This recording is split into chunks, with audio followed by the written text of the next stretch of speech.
Ano ang kaya mong gawin para sa iyong kapwa? Handa ka bang tumanggap ng hamon para sila'y mabigyan muli ng pagkakataon sa buhay?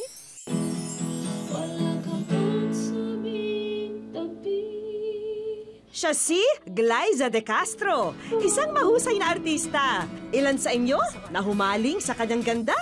Napaiyak naman ang iba kapag siya'y api at kawawa. At marami rin ang nainis kapag papel naman niya ay kontrabida. Pero kung ikaw ay isang tunay na kasapi ng Glyzaholics, alam mo rin na nakapag-release na si Glyza ng sarili niyang album. Halos 16 na taon na siya sa industriya. Ano pa kaya ang hindi niya nagagawa? Ayan, Glyza. What image do you want to be known for? I'd rather be known for what I do. I'm defined by what I do, not by what I flaunt. Talagang sakto yan kay Glyza. Actually, alam niyo ba na walang kamuang-muang si Glyza na nandito tayo ngayon sa studio kung saan siya nagre-rehearse. At ngayon, bibisitahin natin ang Kapuso Actress para kamustahin siya. Tara? Hi, Glyza! Hi! Kamusta? Hello po! Alam mo, nandito ako dahil invite sana kita. Saan? Na mag-grant ng wish ng taong pipiliin mo. Wow! Eto, meron ako ibibigay sa'yo. Wow! 50,000 yan. Wow! Ang laki naman! Actually, may mission kang gagawin. Pipili ka ng tao na gusto mong tulungan. Okay. So, ikaw na bahala mag-disposisyon kung anong gusto mong gawin sa halagang yan. Okay. Pwede mong palakihin, pwede mong, ikaw ang bahala kung ano gusto mo. Free hand. So, ito ay isa sa mga nakatrabaho ko. Matagal na. So, anong pangalan nitong naisip mo? Ang pangalan niya po ay Angeline Nicole Sanoy. Mako-consider ko na isa siyang promising actress. At alam ko na nangangailangan siya ng tulong dahil meron siyang pinagdadaanan, yung pamilya niya, at nakikita ko yung sarili ko sa kanya. So, timing na timing po to. Good! Galing naman talaga! Kaya, good luck sa mission mo mamaya.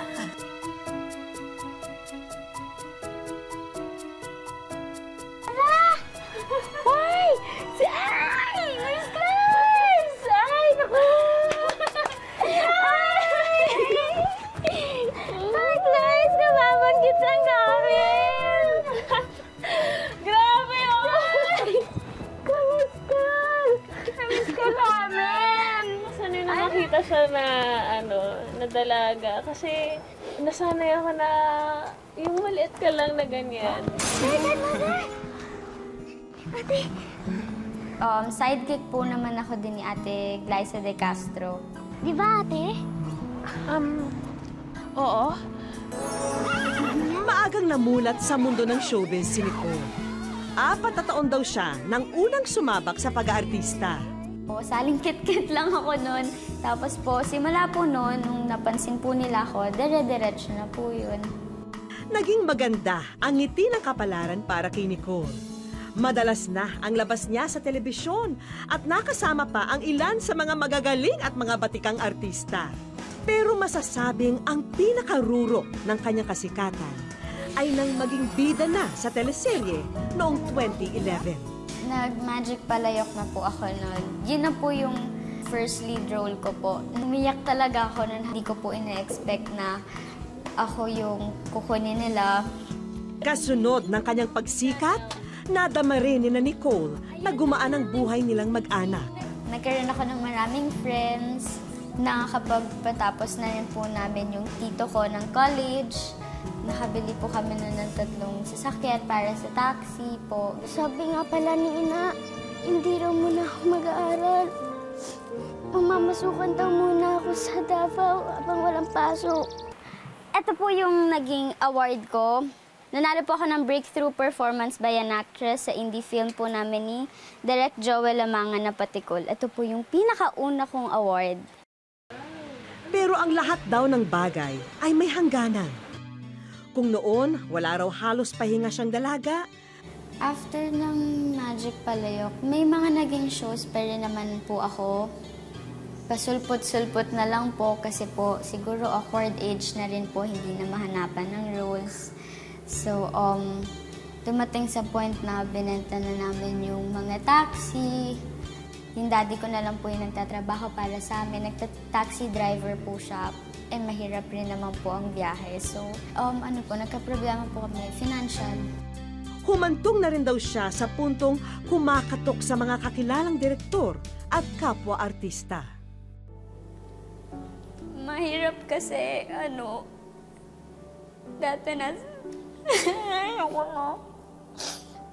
dati nasa taas na lahat na bibili mo na parang lesson learned na rin para sa amin na hindi porket marami kang pera, dadali mo na kung saan. Kung anong gusto mo, bibilhin mo, na kailangan mo talagang mag-ipon. Ako, na-experience ko yan. May mga times talaga na minsan nagtatanong din ako kung ano bang mangyayari sa akin. Pero bata ka pa, sobra. Nakakaingit ka yung age mo dahil sobrang bata mo pa at marami ka pang pwedeng gawin. Sa pagbisita ni Glyza, mas lalo niyang naunawaan ang sitwasyon ni Nicole. Nostalgic. Parang para sa akin, hindi nagbago yung... Siya pa rin yung little sister ko. Oh, paano ba yan, Glyza? Pansamantalang magpaalam ka muna sa iyong kaibigan. Tandaan mo, meron ka lang 2 araw upang ikasa ang iyong mga plano para kay Nicole.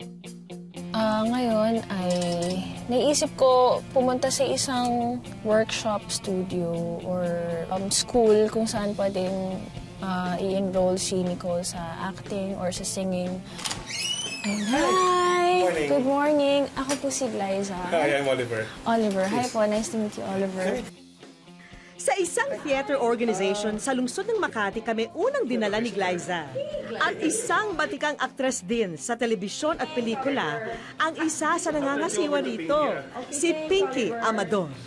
Wow! And gusto ko po sanang i-enroll si Nicole. Actually, nakatrabaho ka na po siya 10 years ago. 10 years ago? Yeah. And How old is she now? 16. Since she's already 16 and may experience na rin naman siya kamo, di ba? I would suggest that she enroll in the adults class. Enrollment. Oh, there you go. Enrolled. Sa unang pinuntahan pa lang ni Glyza, isa raw magandang investment ito para kay Nicole. Guys, meron akong naiisip na plano para makatulong kay Nicole. Naisip ko na gagawa tayo ng banana cue. Pero syempre, bago simulan ni Glyza ang pagluluto, sumugod muna siya sa loob ng palengke upang mamili. Tara na! Gawin na natin to! Init! Kailangan ko ng malamig. Parang alam mo yung kapag ka nagpapa-facial ka, parang ganun yung feeling. Oh, kaya mo pa ba, Glyza? So iniisip ko kung benta ko siya ng mga 30. Or more. Or 1,000.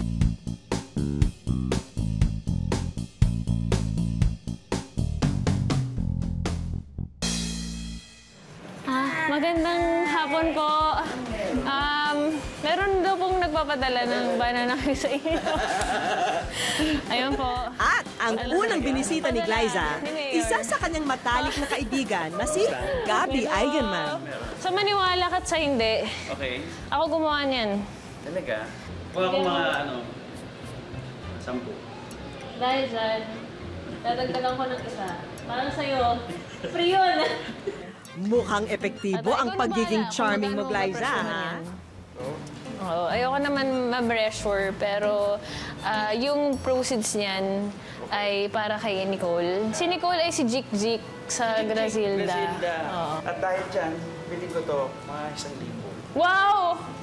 Yun naman eh. Tamang-tama talaga yung yung pagpunta ko dito eh. Ito namin to kapag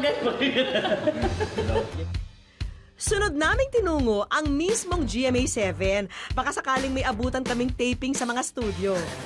Hello po, gusto niyo ba banana cue? Tiyempo naman na may nagaganap na meeting sa rehearsal room na ito. Hello? Magandang araw po. May padala po si Mayor. Ipagpaumanhin niyo na po ang aming pang-aabala. Si Glyza kasi may bit-bit na masarap na merienda. Nagugutom na daw po kayo eh. Ako po gumawa niyan from scratch. I'm proud to say. Oras na para husgahan ang banana Q na gawa ni Glyza. Ambush to ah! Grabe. Nicole, ganito ka ka-importante. Salamat po, salamat, salamat. Hanggat hindi pa ubos ang paninda, tuloy sa paglalako si Glyza. At hindi siya nagkamali sa sunod na niyang tapad-alukan. Dahil ang isa sa mga hottest kapuso love team, na-corner din niya. Very sarap. Tsaka ang laki niya, no? Tsaka iba yung nasa niya, may halong pagmamahal. At ang huling binisita ni Glyza, ang gym na ito sa Quezon City. Yes. Billy James. Si Billy James nga pala ang aking personal trainer. Hindi mo naman siguro ako paparusahan sa ginagawa kong tulungan. Oo, hindi. Mukhang gusto ka ng tulungan. Napakabigat nung... May 360 ka dyan. 360 ba to? Pwede na ba natin? Pwede mo lang ikot to sa mga gymmates natin. Oo. Na pa kayo nagpapakahirap mag-workout. Hindi mo, boss Aiko. Matlo pa baka ako. Diba? Ang saya guys na sa wakas natapos at naubos din ang mga banana Q natin. Natutuwa ako dahil ngayon na-realize ko na ang tao talaga nasa nature na nila yung maging mapagbigay. Wish ko lang, wish ko lang. Mukhang hindi ka naubusan ng gimmick, Glyza, ha? Pati itong t-shirt printing, iyon na rin kakaririn. Nandito tayo sa printing shop, sa Too Good Printing, sa May Kamuning, para magpa-print ng mga shirts na ibebenta natin bukas sa gig. So, normally kasi, syempre kapag ka nag-gig ka, di ba, or nag-event ka, may mga merchandise ka. And naisip ko na malaki yung matutulong nun para sa mga nakuha pa natin today, na pandagdag natin sa maitutulong natin kay Nicole. Making your plastic. Hi guys! Thank you! Thank you!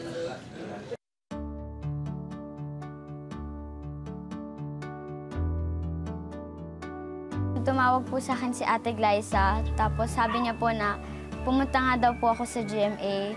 So, edi, pumunta po kami ni Mommy kasi po, di ba, parang konti lang yung oras na napagsamahan namin. Surprise! Surprise!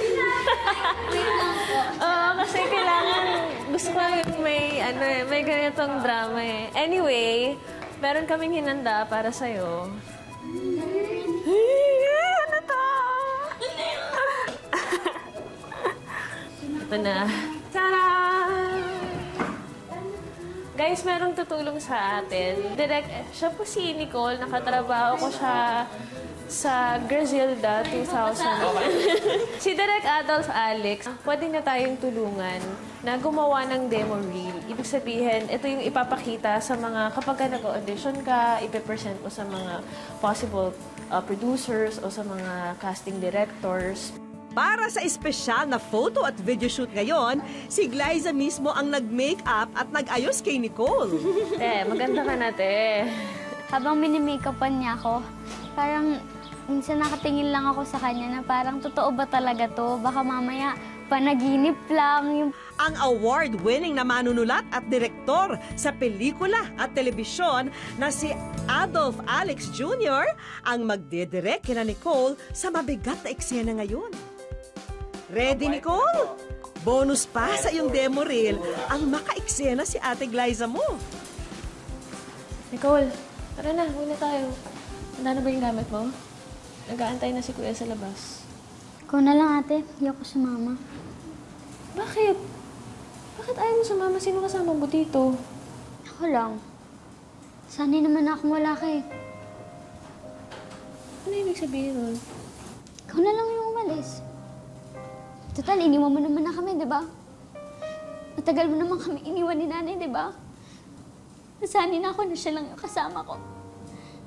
Tapos ngayong wala ka, ngayong wala na si nanay. Dadating ka. Kukunin mo ko. Alam mo kaya nagkasakit si nanay dahil yun sa'yo eh. Kaya nagkasakit si nanay dahil naman sa pag-aalaga na sa akin yung pagtatrabaho. Saan nanggagaling yan? Dahil yun sa'yo, iniwan mo nga kami, di ba? Umalis ka na! Umalis ka na! Nandito ako. Umalis ka na! Hindi na kita kailangan!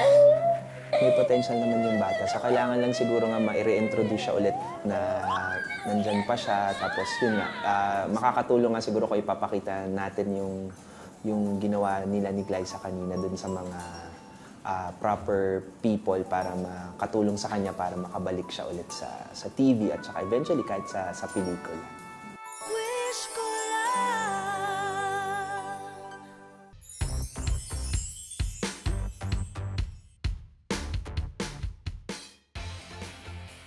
Habang kinakasa ang venue para sa gig niya, naging abala rin si Glyza para makumpleto ang listahan niya ng mga regalo para kay Nicole. Tumungo siya agad sa shop na ito kung saan ipamimili niya ng mga bagong damit pamporma si Nicole. Ito parang gusto ko sa akin.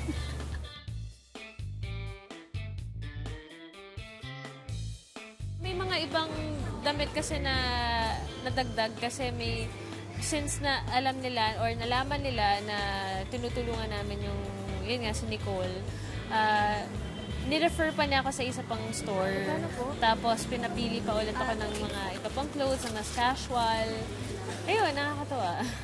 Dinabahan ako kasi may time limit eh. Kumbaga, gustuhin ko man na mas maparami pa or mas mapaganda pa yung gagawin ko for her. Like yung sa pagbebenta ng banana Q, or pagtitinda, or pag-prepare ng mga clothes niya, makeup niya. Pero hindi pa rin tapos dahil magbebenta pa tayo ng mga merchandise para makatulong sa kanya. Pero bago yan, magsiset up muna ako dahil meron tayong gig mamaya. Tara! Ang gig o pagtatanghal na tinutukoy ni Glyza, espesyal daw. Dahil fundraising ang pakay nito. Siyempre, para kay Nicole. Kaya mula rehearsal, abalang-abala ang Kapuso actress. Pati ang mga t-shirt na naimprenta, mabebenta na. Yung white meron pa. Ay, black ako. Bayan ka natin. Ano to? Anak, pwede. Tagumpay! Ang dami kong nalikom na pera. Ang yayaman ng mga bumili ngayon eh. Kasi guys, limited edition lang talaga to. Hindi nyo na to makikita kahit saan.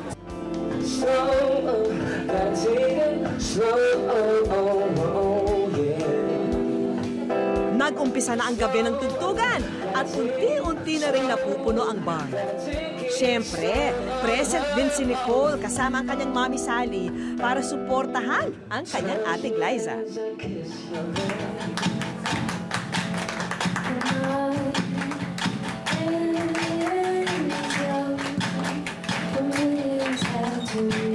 Pero walang ideya ang dalaga na ang gabi ito ay nakalaan para sa kanya. Pakilala sa inyo si Nicole. Nakatawagin ko ay Jik. Nicole, so sa pagpunta niyo dito ngayong gabi, napasaya niyo rin si Nicole. Bilang gusto na namin lubos-lubosin yung pagtulong namin sa'yo, meron pa kaming isang special guest. Natatawagin. Ayan siya.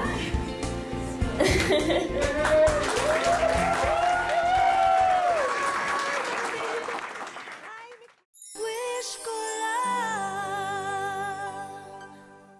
Wish ko lang. Bilang gusto na namin lubos-lubosin yung pagtulong namin sa'yo, meron pa kaming isang special guest. Natatawagin. Ayan siya.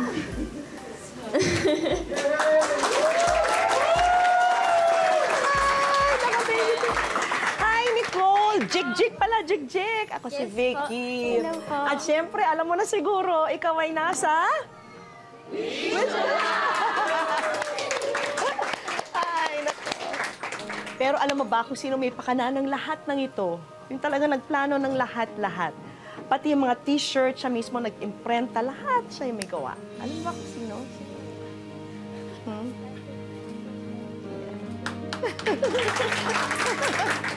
Sa lahat, ang nagtrabaho. Ano gusto mong sabihin kay Ate Glyza? Ano po, thank you kasi hindi ko po ine-expect. Ay, naku. Thank you, ate. Kasi yung tagal na natin hindi nakita, tapos ngayon, kanina pa siya tears of joy. Nako, kaya ang swerte mo kasi meron kang isang Glyza sa buhay mo na talagang nagmamahal sa'yo. Ha? Finally, masasabi ko na talaga na nasa wish ko lang ikaw dahil gusto ko lang sabihin sa'yo na mahal kita, mahal ka namin. Maraming nagmamahal sa'yo. Actually, nandiyan ang pamilya mo. At handa kaming tumulong para sa'yo. Sumuporta. Basta kakayanin. Basta kakayanin.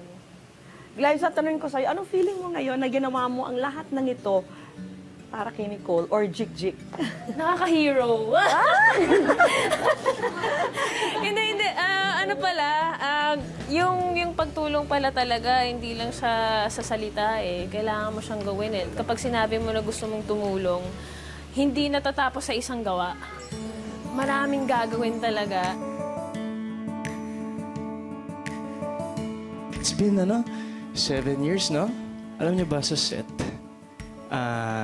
nakakapagdala siya ng kaligayahan sa lahat ng mga tao. Kasi napaka-sweet ng personality niya. Even the family, napakabait nila. So, yung mga ganong hindi ka makakalimutan ng mga tao. Hindi.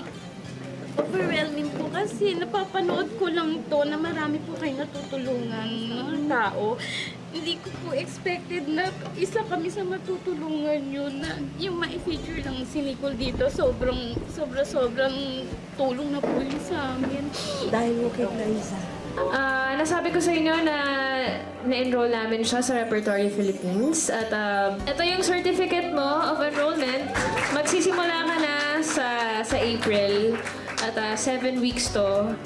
At bukod doon ay merong mensahe sa'yo si Miss Pinky Amador, ang PR Director ng Repertory Philippines.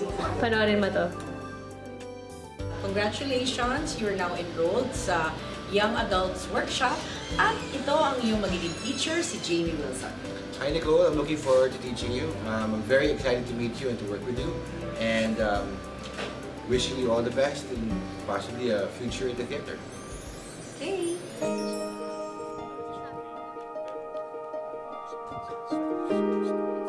Hi Nicole, I'm your Kuya Omar. In behalf of Grand Lorraine, this is a certificate. This certifies that we will manage you as an artist in GMA shows.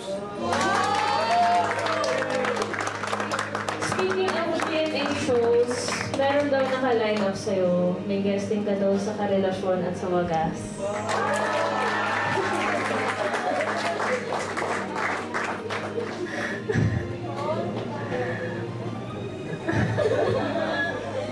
Piling ko na nanaginip mo.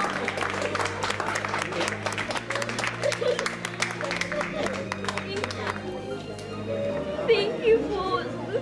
Thank you po sa lahat.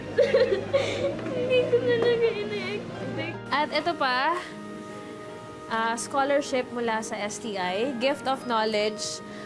Pwede kang mag-enroll ng 4-year course ng any course na gusto mo. So, Sobrang laki pong tulong nito para sa akin. Hindi na ako problema sa pag-aaral ko. Makakatapos rin ako. Sobrang laki rin pong tulong dun para po sa maghahawak sa akin. Kasi matutulungan ko na rin ulit si Mommy. Hindi na siya problema sa pera.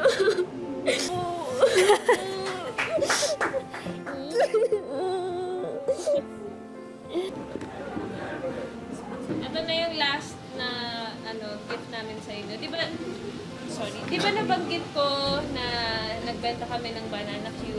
Maraming mga kaibigan na nag-contribute at na gusto ko pa rin silang pasalamatan dahil hindi mangyayari to na may maibibigay kami sa inyo kung hindi dahil sa kanila. So, galing po sa wish ko lang at sa mga kaibigan na gustong tulungan ko kayo, Thank you so much po. Miss Glyza, thank you sa mga paghihirap mo. Hindi mo ko tinawagan. Tinulungan sana kita. Thank you. Hindi kulang po yung pasasalamat namin mag-ina sa mga tulong na binigay ninyo sa amin. Alam ko kung gaano rin kayo nagsakripisyo sa pamilya mo. Ikaw, alam ko kung gaano ka nagsasakripisyo sa pamilya mo. Yung mga ginawa ko kahapon, wala pa yun. Ako, ginawa ko to dahil marami ring tumulong sa akin. Gusto ko lang din ipasa sa inyo yung mga ginawa nila sa akin. At sana yun din yung gawin mo kapag na-reach mo na yung goal mo or na-fulfill mo yung purpose mo. Wag kang makakalimot na tumulong sa ibang tao. Teglay, ikaw yung superhero ko. Hindi sapat yung salamat na yun, ate. And yun, God bless you, ate. Mahal na mahal kita. Nandito lang ako lagi para sa'yo.